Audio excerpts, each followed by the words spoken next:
안녕하세요, 청취자 여러분. 오늘 저희가 좀 깊이 들여다볼 주제는요. 바로 2025년부터 바뀐다는 여성가족부 정책입니다. 네, 이게 기존하고는 좀 다르게 모든 연령대 여성을 지원하겠다는 내용이라서요. 발표되자마자 여러 이야기가 나오고 있죠. 맞아요.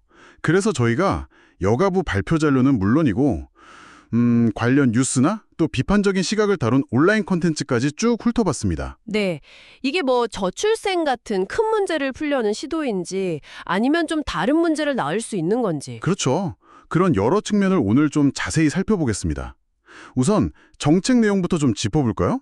가장 큰 변화는 역시 지원 대상, 이게 확 넓어졌다는 거죠. 네, 맞아요. 이전에는 이제 경력 단절 여성, 뭐 이런 특정 그룹 중심이었는데 이걸 사실상 모든 여성, 전 연령대 여성으로요? 네, 그렇게 바꾼다는 거고요. 세부적으로 보면 아이돌범 서비스? 이것도 지원 기준 소득을 중위 200%까지 올리고 가구 수도 늘리고요. 아, 조부모가 아이돌 볼 때 수당 주는 것도 새로 생겼더라고요. 네, 맞아요. 영아나 장애아 대상이고요. 또 여성 취업 창업 지원도 있는데 이것도 고부가 같이 직업 훈련을 늘린다거나 인턴 고용하면 장려금 더 주고 뭐 그런 거죠? 네, 그렇죠. 뭐 가족 친화기업 지원 확대나 한모모 가족 지원 강화 같은 내용도 포함되어 있고요. 확실히 뭐랄까 지원 범위가 정말 넓어졌네요. 네, 이런 변화 뒤에는 사실 우리 사회에 좀 큰 문제들이 있어요. 다들 아시겠지만 저출생, 고령화 때문에 일할 사람이 줄어드는 거예요. 아, 노동인구 감소 문제요? 네, 그걸 이제 여성 인력 활용을 늘려서 좀 메워보겠다는 현실적인 고민이 깔려 있는 거고요. 디지털 전환 시대니까 여성들의 경제활동 기회를 더 넓히고 뭐 지역 소멸 위기 같은 데서도 여성 고용을 늘리려는 목적도 있고요. 성평등 의식 개선 필요성도 당연히 있고요. 그럼요. 그것도 중요한 배경이죠. 그러니까 이게 단순히 그냥 여성만 지원한다기보다는 사회 전체의 지속 가능성과 관련된 문제 해결 시도라는 큰 그림이 있는 겁니다. 네, 배경은 충분히 이해가 되는데 바로 여기서부터 이제 논란이 좀 생기는 것 같아요. 네, 맞아요. 발표되자마자 아니 왜 여성만 지원하냐 이런 형평성 문제? 이게 확 나왔잖아요. 그죠.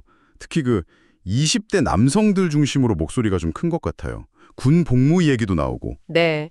온라인 같은 데서 그런 이야기 많더라고요. 심지어 어떤 데서는 미혼 여성 지원을 강화하면 뭐랄까 안정적인 직장을 갖게 되니까 오히려 결혼을 안 할 수도 있다? 뭐 이런 분석까지 하던데요. 아, 그 부분은 좀 예민할 수 있는 부분이죠. 맞습니다. 그 형평성 문제가 이번 정책에서 제일 뜨거운 부분이에요.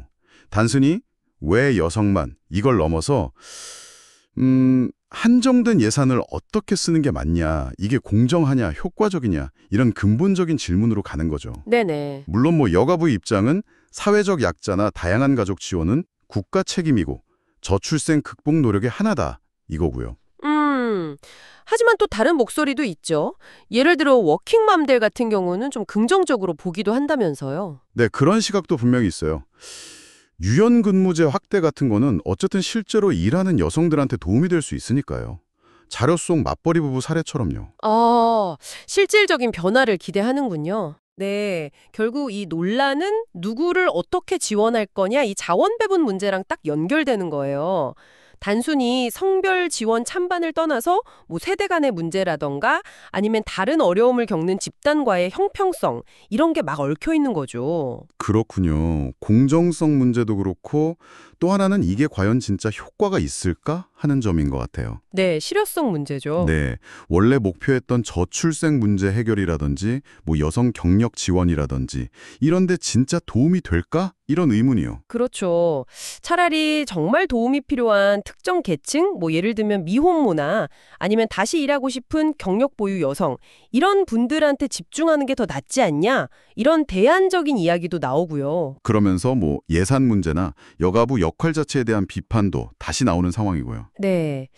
정리를 좀 해보자면 이 2025년 여가부의 전연령 여성 지원 확대 계획 이게 뭐 돌봄 부담 줄이고 여성 고용 늘리고 이런 좋은 목표는 분명히 있어요. 네. 하지만 그 방식이나 대상 설정 때문에 공정성하고 실효성 이 두 가지 큰 질문에 딱 부딪힌 거죠. 이건 그냥 정책 하나 좋다 나쁘다를 넘어서서 우리 사회가 어떤 가치를 좀 더 중요하게 생각할 건지 또 한정된 자원을 어떻게 나눠야 할지 이런 좀 더 깊은 논의가 필요하다는 걸 보여주는 것 같습니다. 네. 오늘 이야기 마무리하면서 청취자 여러분께도 한번 질문을 드려보고 싶네요. 네, 좋습니다. 만약에요, 정말 아이돌봄 지원이 지금보다 훨씬 늘어나거나 아니면 회사에서 유연근무 쓰는 게 아주 당연해진다면요. 여러분의 일상이나 주변 사람들 삶이 어떻게 달라질 것 같으신가요? 상상해보면 좋겠네요. 네, 그리고 더 나아가서 지금 우리 사회 전체 발전을 위해서 뭐가 가장 먼저 지원되어야 할까? 어떤 지원이 가장 필요할까? 이런 우선순위에 대해서도 한번 생각해 보시면 어떨까 싶습니다. 네, 중요한 질문인 것 같습니다. 오늘 저희가 준비한 이야기는 여기까지입니다. 들어주셔서 감사합니다. 감사합니다.